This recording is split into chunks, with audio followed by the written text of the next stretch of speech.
Bon, pas d'autres questions, donc on va passer à la communication suivante, et c'est Monsieur Dan, justement, qui la présente sur les technologies de fusion d'images en salle d'opération.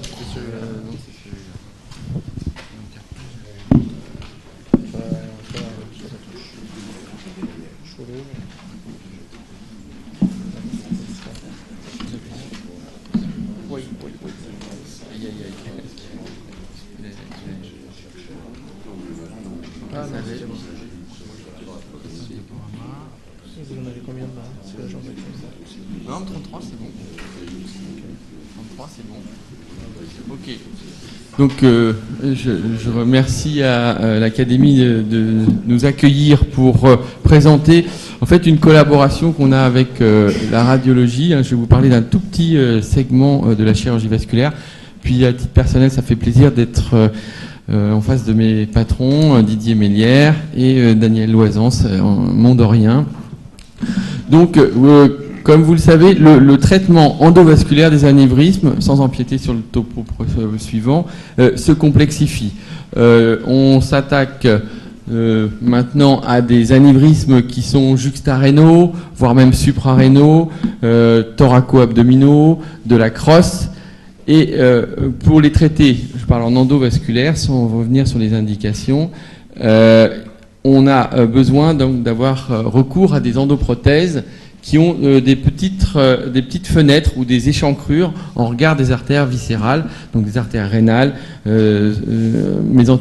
mésentériques supérieures et du tronc cœliaque. Alors ça a obligé à changer nos habitudes. Il faut en préopératoire maintenant avoir une analyse très minutieuse du scanner. Alors je m'excuse, il va y avoir pas mal d'anglicismes, un sizing ou une planification, vérifier quel endroit émerge, par exemple, ici on voit un tronc cœliaque qui émerge à 1 heure, revoir où émergent les artères rénales pour pouvoir fabriquer l'endoprothèse, les fenêtres des différentes endoprothèses. Alors ça a aussi complexifié notre geste chirurgical qui est maintenant plus long, qui est beaucoup plus irradiant en termes d'irradiation au niveau de l'opérateur et au niveau du patient, et aussi qui nécessite la dépense de d'un volume excessif de produits de contraste, donc qui peut mettre en péril la fonction rénale de nos patients. Alors voilà, quand on a commencé l'endovasculaire, on faisait ça, on mettait une pigtail, une sonde queue de cochon dans l'aorte, et on faisait des angiographies en 2 dimensions. À présent, ça tente à être terminé, du moins pour les endoprothèses complexes. Alors, je m'excuse de cette diapo, elle est très technique parce que sont apparus des tas de technologies venant de la radiographie, mais qui sont très intéressantes en perspective chirurgicale. On a la possibilité d'utiliser des capteurs plans. Ça nous permet d'avoir des images en haute résolution avec une diminution de l'irradiation. On peut faire des angiographies 3D rotationnelles. On a l'arceau mobile qui est capable de tourner autour du patient, voilà, et qui permet de faire donc des images en 3 dimensions. Donc on change de la 2 dimensions. On peut avoir ce qu'on appelle en anglais le cone beam CT, c'est-à-dire un scanner embarqué. Il est possible avec ce genre de machine, donc en salle d'op, d'avoir un scanner, alors qui n'est pas d'aussi bonne qualité que le scanner préopératoire, mais qui donne un scanner équivalent à 4 barrettes. Mais on peut apprécier une fuite, un anévrisme rompu dans la salle d'op directement. On a donc la possibilité de faire migrer une image préopératoire, qui est en fait la meilleure imagerie qu'a eu le patient, qu'il s'agisse d'un scanner, on va voir aussi d'une IRM, donc par la possibilité de fusion d'images. Bien entendu, on peut coupler tout ça avec de la navigation intra-artérielle ou alors aller chercher une fuite d'un anévrisme. Donc on peut faire des technologies de couplage avec des logiciels assez puissants. Et ce qui est intéressant maintenant, c'est que les mouvements de la table sont intégrés aux mouvements de l'arceau. Et on va avoir une harmonisation dans les déplacements de la table et une fluidité au niveau de l'intervention. Alors, comment ça se passe en gros la fusion d'images? Donc on prend la meilleure imagerie, c'est une idée en fait qui est assez simple, on prend la meilleure imagerie qu'on a du patient, c'est en fait souvent l'imagerie préopératoire. Donc c'est un scanner qui est en général, qui est en 3 dimensions, hein, avec équivalent de 64 barrettes. On va ensuite faire une image en fluoroscopie du patient, et ensuite on va fusionner et réaliser donc cette fusion d'images. On va voir ici. Voilà comment ça se passe. Donc là, c'est un anévrisme juxtarénal. Alors, il faut que je fasse ça. Voilà comment ça se passe en réalité, une fusion d'images. Alors au début, c'était un petit peu long, mais maintenant, en 15 minutes, on a un peu réalisé ça. Donc c'est grâce maintenant à la technologie qui nous permet de faire ça. Avec les premiers arceaux mobiles, on ne pouvait pas réaliser ça. Hein.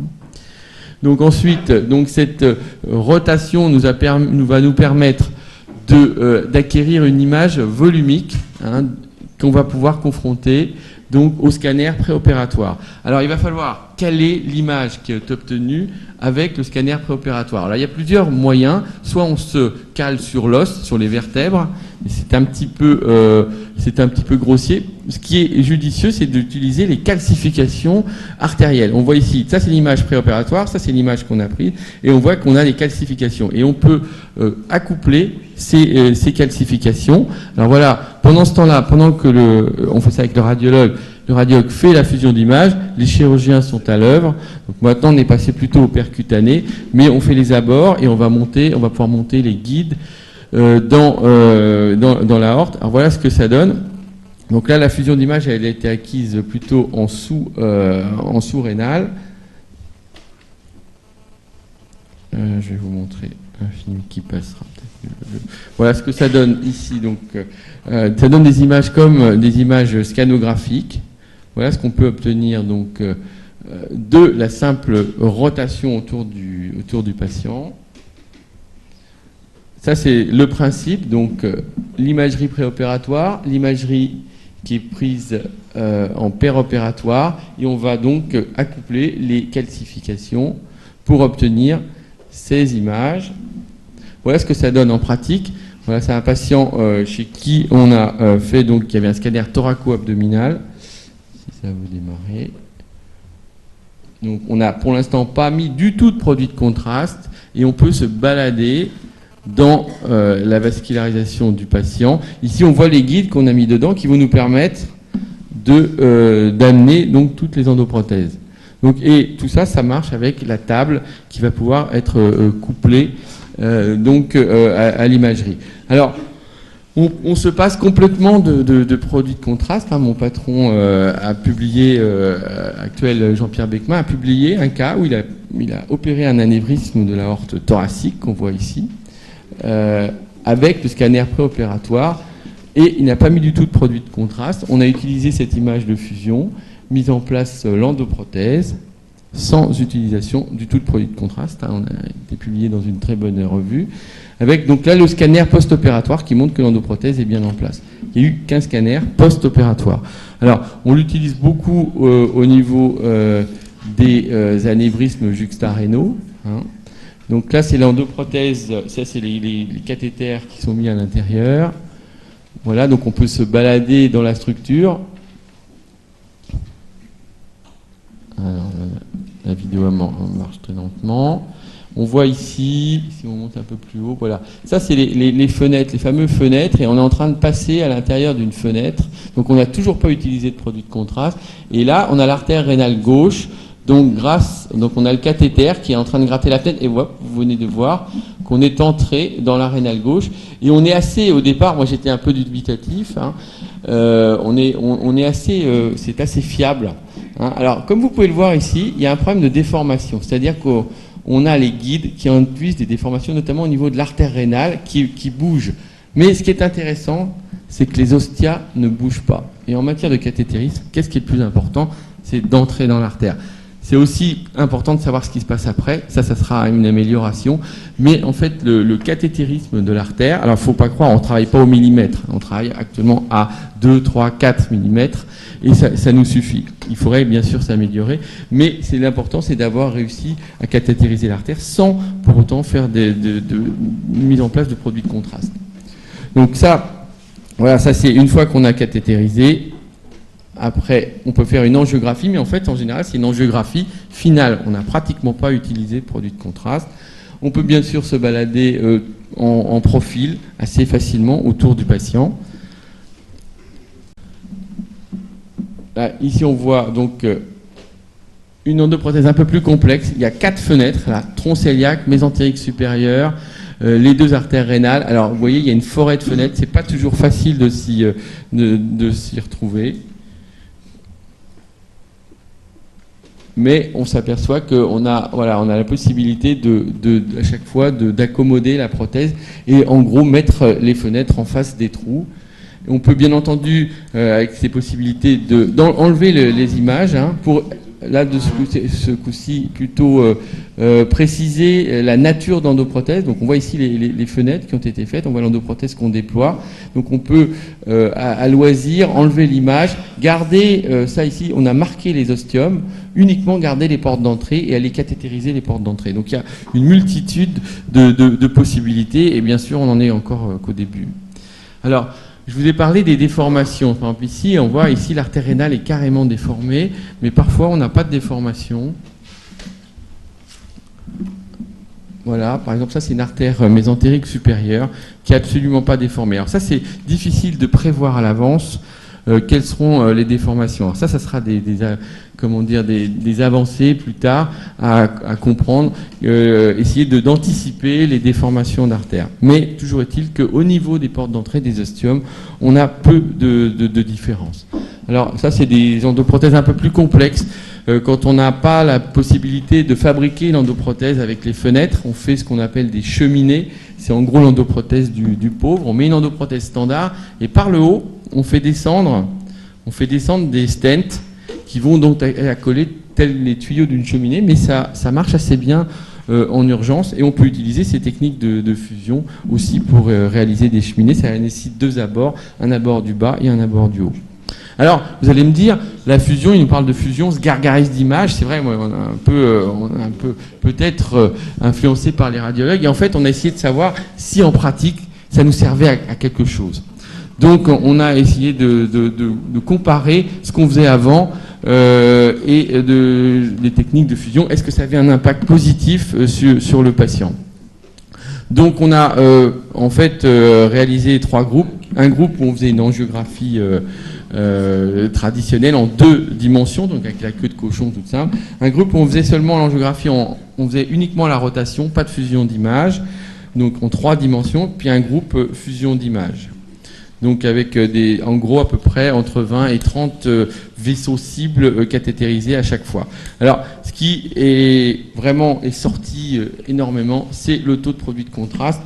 On a une utilisation de produits de contraste qui est assez ridicule, 65 ml, c'est absolument pas important, comparé à des 200 ou 250 ml, là où on prend un risque vis-à-vis de la fonction rénale de nos patients. Rien que pour ça, c'est déjà une avancée. Mais aussi au niveau de l'exposition non seulement patient, mais aussi opérateur, les deux, contrairement aux robots qui règlent le problème de l'opérateur, mais ne règlent pas le patient, on a à cause de ces procédures de plus en plus longues, des problèmes de radiodermite chez le patient, ce qui a des conséquences juridiques assez graves. C'est peu important, mais ça arrive quand même quand on ajoute les heures et les heures de fluoroscopie. Alors, l'impact clinique, on est en train de le calculer sur la mortalité, la morbidité. Par contre, déjà, au niveau des fuites, c'est le problème des endoprothèses, c'est les endofuites. Sans rentrer dans le détail, mais on a pu, grâce à des techniques de fusion, c'est-à-dire que ça permet de fluidifier l'intervention, ça permet de réserver l'artériographie finale à la recherche de fuites, on a pu diminuer nos nombres de fuites au niveau du premier scanner de contrôle, et c'est déjà une avancée. Alors, on a même été plus loin, on a utilisé non seulement le scanner, mais on utilise aussi, il est possible d'utiliser l'IRM, et ça donne encore des plus belles images pour des patients qui ont par exemple soit des allergies à l'iode sévères ou des insuffisances rénales. Alors ça c'était un patient donc, qui avait une allergie sévère, chez qui nous avons mis en place Donc une endoprothèse. Alors comme il n'y a pas de calcification, l'image est encore même plus belle. Vous voyez ici, on a cathétérisé l'artère rénale, donc il y a une superposition parfaite, zéro utilisation de produits de contraste, avec donc déploiement de l'endoprothèse juste au-dessous des rénales. Là, il s'agissait d'un patient qui avait déjà 15 stents, qui avait eu 2 coronarographies, mais qui avait fait un choc anaphylactique. Et donc, on pouvait plus le reprendre avec du produit de contraste. Et il avait en plus un anévrisme symptomatique qui n'était pas rompu, mais qui était en train de s'agrandir à vue d'œil entre 2 examens. On a pu mettre une endoprothèse. Donc 70 minutes d'intervention, 15 minutes de scopie, pas de graphie. Alors il y a des irradiations qui sont plus coûteuses pour le chirurgien, c'est tout ce qui est angiographie. Quand on est en fluoroscopie, on a moins d'irradiation. Et c'est important parce que je pense que les futurs chirurgiens vasculaires vont passer au moins 30 ans de leur vie à être sous le feu de la radioscopie. Donc il faut calculer ça maintenant. Voilà, donc l'expérience avec l'IRM, donc ça c'est une expérience mondorienne, donc dans 3 cas il n'y avait aucun produit de contraste qui a été, en raison d'allergies sévères, il y a eu 0 cc de produit de contraste. Dans 2 cas, les patients étaient en insuffisance rénale, mais on a dû les opérer en urgence par une technique de acheminé, on a mis des doses qui n'étaient pas très importantes de produits de contraste. À chaque fois, les patients ont eu un taux de succès à 100%, avec aucune des artères cibles qui n'a été recouverte. Il n'y a eu qu'une fuite de type 1 qui a été traitée par embolisation. C'est un article qui a été soumis récemment. Donc en conclusion, la fusion, la superposition de la meilleure imagerie diagnostique est maintenant arrivée en salle d'opération. On a l'avantage d'avoir des synchronisations avec les tables, ce qui fait qu'on a des logiciels puissants qui nous calculent, même si le patient bouge, même si les mouvements respiratoires induisent des mouvements dans les guides, on peut recaler en permanence le patient. On a l'avantage que ça réduit la fluoroscopie et la graphie. On a une réduction drastique des doses de produits de contraste. Alors, l'évolution future, c'est la correction de ces fameuses déformations vasculaires. C'est l'étude de tissus, des organes, des reins, du foie. Travailler plutôt dans le millimètre maintenant, et donc de mesurer l'impact clinique. Et pour rebondir sur la proposition de Nabil, c'est de coupler la robotique à ces techniques de fusion. Et ça peut avoir un grand avenir. Je vous remercie de votre attention. Merci Pascal. Je vais proposer à Monsieur Mélière, si c'est oui. Donc de commenter ta présentation. Alors bravo pour votre présentation. Je voudrais insister sur l'énorme progrès que tout ça constitue. Nous avons commencé dans le service donc en 1980-81, il y a donc 35 ans, à faire de l'endovasculaire. Et à ce moment-là, nous avions une espèce de brouillard sur l'écran. Et la qualité de l'image dépendait de la quantité d'iode qu'on donnait aux patients, cette diode néphrotoxique, et aussi du temps qu'on passait, donc du taux d'irradiation qu'on prenait à chaque fois. Donc c'était évidemment quelque chose d'absolument fascinant de voir ça. Et cette fusion des images et ensuite ce synchronisme que vous arrivez à avoir avec les mouvements de la table d'opération, ça représente évidemment un progrès formidable. Alors je voudrais juste vous féliciter, il n'y a que des avantages dans cette technique, puisque au bout vous êtes moins irradié, le malade reçoit moins d'iode, et en plus, vous ne le mettez pas dans la dernière plaque, mais vous avez montré qu'il y avait moins de fuites post-opératoires dans la très petite série. Tout ça va dans le sens du progrès. Et je voudrais simplement dire que le service cette année a été classé en tête du hit parade des journalistes. Alors on peut en sourire parce qu'on sait bien que c'est pas... Voilà. Mais pour les anévrismes, les artères et les carotides, vous avez montré votre excellence. Et je pense que ça va dans le sens de l'excellence. Et donc bravo. Merci, Monsieur Mélière. Des questions peut-être ?